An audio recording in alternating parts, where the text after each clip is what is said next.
Are the products you use every day actually safe? From the apps on your phone to the goods on your kitchen shelf, safety is never guaranteed, but it can be demanded. In this video, Consumer Times breaks down everything you need to know about protecting yourself as a consumer in today's complex digital and physical marketplace. We explore how unfair trade practices and dangerous goods continue to slip through the cracks, why regulators must step up their enforcement game, and how global cooperation between governments, businesses, and consumer advocacy groups is the key to lasting change. Most importantly, we show you, the everyday consumer, how to take action, report unsafe products, and demand better standards. Because when consumers speak up, the market listens. Whether you are shopping online, buying household products, or navigating digital subscriptions, this video gives you the knowledge and tools to shop smarter and live safer.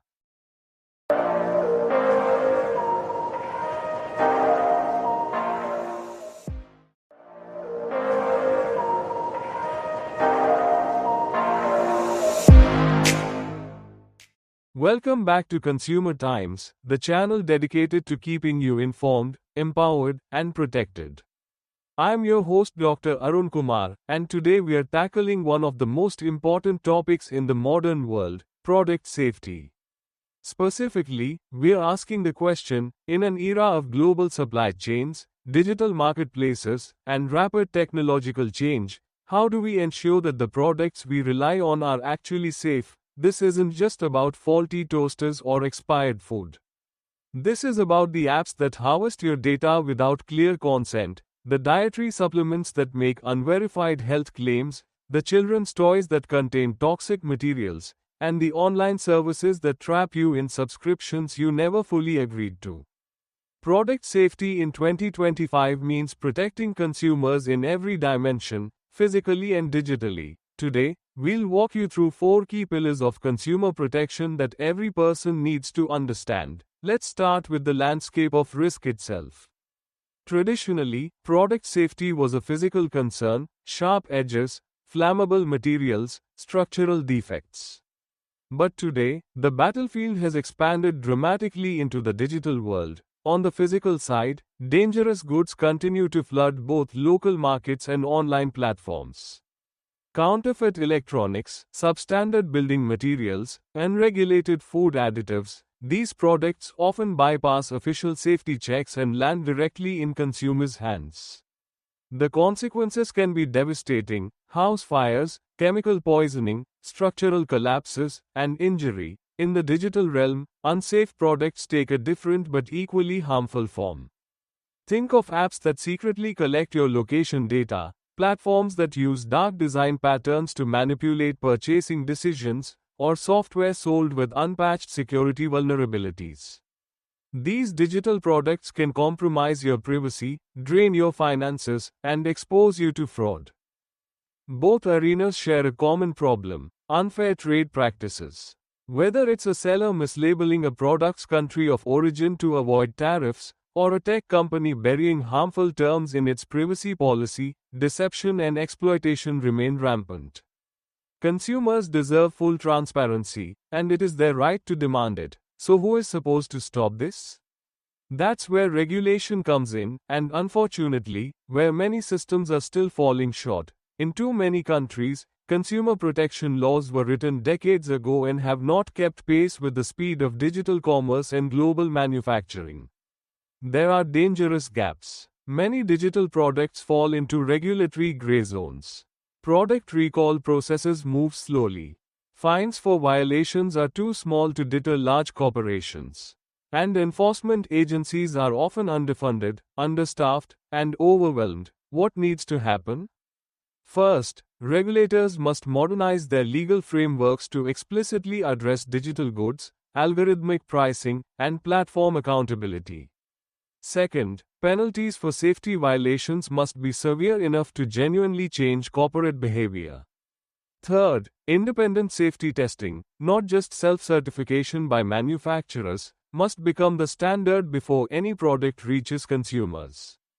And fourth, whistleblower protections need to be strengthened so that employees who know about safety failures can speak out without fear of retaliation. The goal is not to stifle innovation or business, it is to create a marketplace where safety is the baseline, not the exception. Here's the uncomfortable truth. No single country can solve this problem alone. In a globalized world, a product manufactured in one country, assembled in another, sold through a platform based in a third country, and shipped to a customer in a fourth, falls through multiple regulatory cracks simultaneously. This is why global collaboration is not optional, it is essential.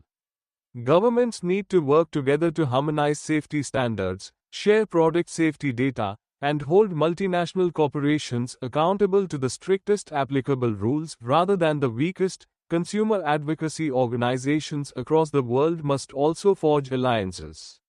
When a dangerous product is flagged in Europe, that warning should instantly reach consumer groups in Asia, Africa, and the Americas. Technology makes real-time information sharing possible. What's lacking is the political will and institutional framework to make it happen consistently, and businesses themselves have a role to play.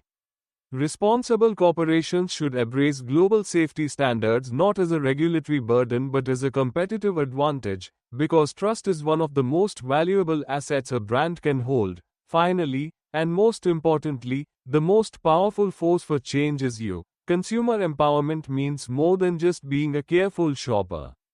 It means understanding your rights, using your voice, and taking action when standards fall short. Research products before you buy them.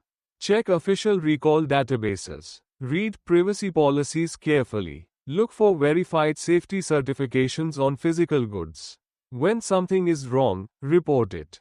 Your complaint, combined with hundreds or thousands of others, creates the evidence regulators need to take action. Use your purchasing power wisely. Every time you choose a company with a strong safety record over one with a history of violations, you send a market signal that safety matters. Boycotts work, reviews work, collective action works, and stay informed. Channels like Consumer Times exist precisely because knowledge is protection. The more you understand about how products are made, tested, regulated, and sold, the harder it becomes for unscrupulous actors to take advantage of you.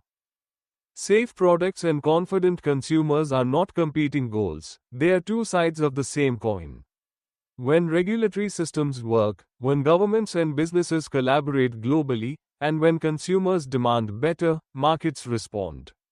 The world becomes safer for everyone. That's our message today on Consumer Times. You have more power than you think. Use it. If you found this video valuable, please hit that like button, share it with someone who needs to hear this, and subscribe to Consumer Times for more weekly content on consumer rights, product safety, and how to protect yourself in today's marketplace. Thanks for being with us. See you soon in our next video.